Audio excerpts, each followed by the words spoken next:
Hello, alright, update po tayo sa cutting and up for today, guys. Ito tayo, guys, si Howden Richard po ay nakisama sa Save the Sea. Kung saan po ay kasama niya yung mga ibang tao dun, guys, na yun ba nagre-rehearsal sila about sa dagat. At kita naman natin ito sa video, guys, na nakasuot po si Howden Richard ng damit na baga sa swimming. Maraming mga netizen po ang nakita yung kaganapan sa kanya dahil napaka-aktibo ni Alden Richard pagdating sa mga ganyan na bagay. At hindi naman po spotted si Catherine dito, guys, kasi si Catherine naman po ay may na-endorse ang product na kung saan ay magkaiba naman sila ng event ngayon. Si Catherine din po ay may product siyang na-endorse, so at nandun po siya sa ibang level. Samantala si Alden Richard po ay nasa dagat po siya, safe to sea po yung sa kanya. Ayon dito sa ating legit na sources, guys, parang iba na yung partner ni Catherine Bernardo parang hindi na si Alden pero magkaibigan pa rin sila, guys. Magkaibigan pa rin sila. Ito nga lang, parang iba na yung katandem ni Catherine Bernardo, parang si yung ex ni Kristen Reyes, yun po yung kasama niya dito sa BG. Pero by the way, guys, kung sino man yung kasama ni Catherine Bernardo at saka si Alden Richard sa kanilang bagong buhay or bagong kaganapan ay always bring tayo na-update po sa kanila. Kaya nga po maraming mga netizen po ang sayang na sayang dahil yung kanilang nabuong chemistry, guys, ay medyo nagkakaroon na ng hiwalayan na talaga. Ewan lang natin, guys, kung may gaganapin pa silang movie or sa dala talaga na sobrang busy sila sa ngayon kasi may bagong mga ginagawa si Alden na hindi lang po sa Save by the Sea, kundi marami po, guys. At yun naman po si Catherine. Ganun siguro, guys, yung tadhana na kung saan po ay iba na yung kanilang kinatahak. Sabi nga nila, there are always a time for everything. Diba, guys? Ay maraming mga netizen po ang tatanong sa atin kung bakit hindi na masyadong nag-update yung dalawa at hindi na masyadong nakakasama. Na in fairness, guys, dito na may time naman po na nagsasama sila pero in a private place lang. Hindi na yung kagaya ng dati na yung tuwing may mga event sila nandyan silang dalawa. Pero as far as sa ngayon, guys, hindi na masyado sa ngayon dahil magkaiba na sila ng mga event.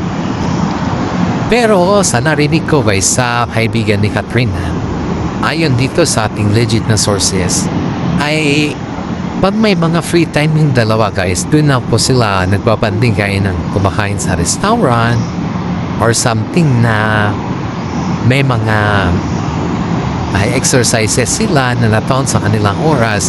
Ganun po yung kanilang sistema, guys. Pero hindi na yung kagaya dati na palagi silang nagsasama. Kaya shout out po natin sa mga senior citizen dyan na palagi nag-aabang sa ating YouTube channel dahil marami naman dito po ang gusto ang ating YouTube channel. Paki-like and share naman po yung ating videos. Dadako naman po tayo sa ibang updates po patungkol sa kaganapan sa mga showbiz din. Ay si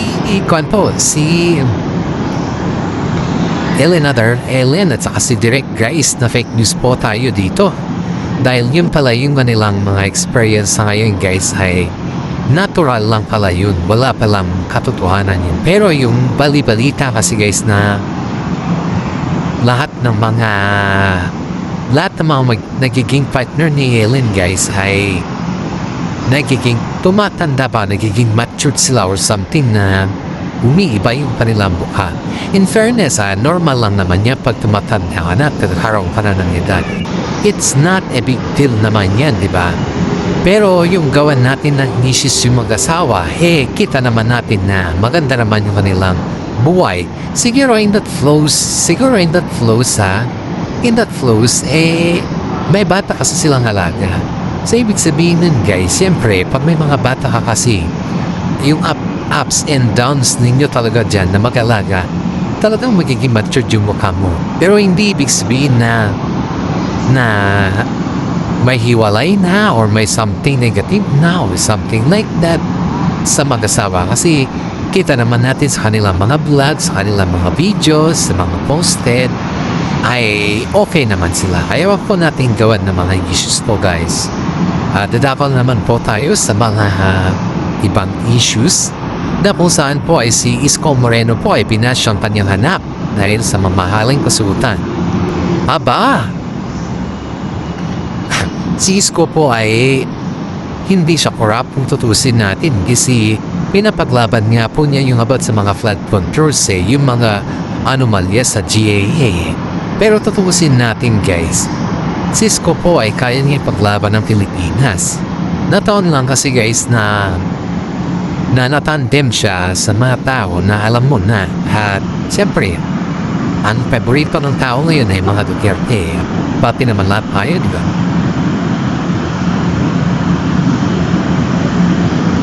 Kaya nabash po at ayon dito sa ating legit na sources ay yung anak ni Isko po guys ay binas dahil sa kanyang mamahaling kasuotan. Hindi naman bawal ang bumili ng mamahaling kasuotan lalo't yung perang ng galingan na nagaling sa iyong pawis hindi galing sa taps ng mga tao. Diba? Mas masama guys kung yung perang yun ay nanggaling sa tax sa mga tao. Siyempre, pagtatawanan ka ng mga tao kasi ba't ka bumili ng mga gamit na hindi naman para sa iyo? Hindi naman, hindi naman galing sa iyo. Hindi naman galing sa pinagpawisan mo, pero hindi naman galing sa person mo. Kaya maraming mga netizen po ang nagsasabi na ang mga binabash lang ay yung mga hindi naman lahat ng mga politiko ay namumulsa guys. Nangungurap. At saka, hindi naman lahat na mga anak ng politiko ay ganun kaluho. May sadya lang talaga na maluho gaya yung may anak nila Biskaya o anak nila Saldico. Yun yung talagang maluho para silang makahiga sa pera na yung pera naman ng kanilang mga pinagduduho ay galing naman sa tax ng taong bayan. Kaya nga po maraming nagagalit sa mga politiko sa ngayon dahil tayo na malit na mamamayan ay nagbabayad tayo ng tax na akala naman natin progreso ng ating hapon. Pero hindi naman pala guys, kaya kawawa naman tayo, di ba? Dadako naman po tayo sa mga issues na kung saan po ay si Richard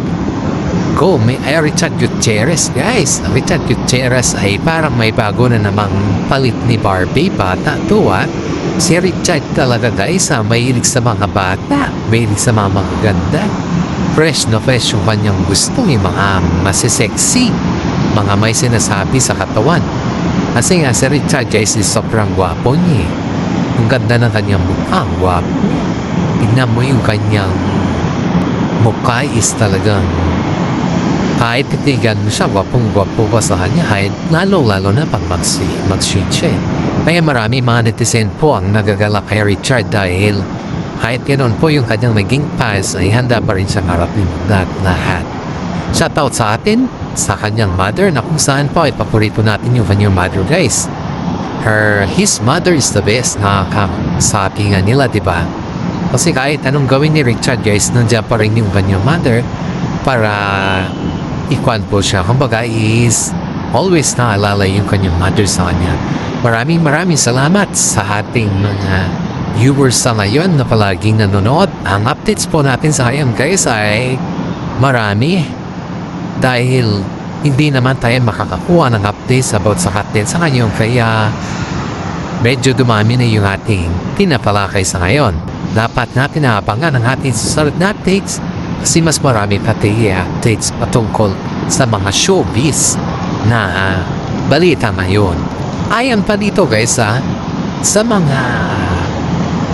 mga kwan po, si Estel pala guys sa SB19 guys, si Estel pala ay look like may problema Ayon dito sa ating legit na sources ay Parang may problema siya but we don't know kung ano yung kanyang problema. Kaya alamin muna natin guys sa susunod na ating updates. Maraming salamat at God bless po sa ating lahat.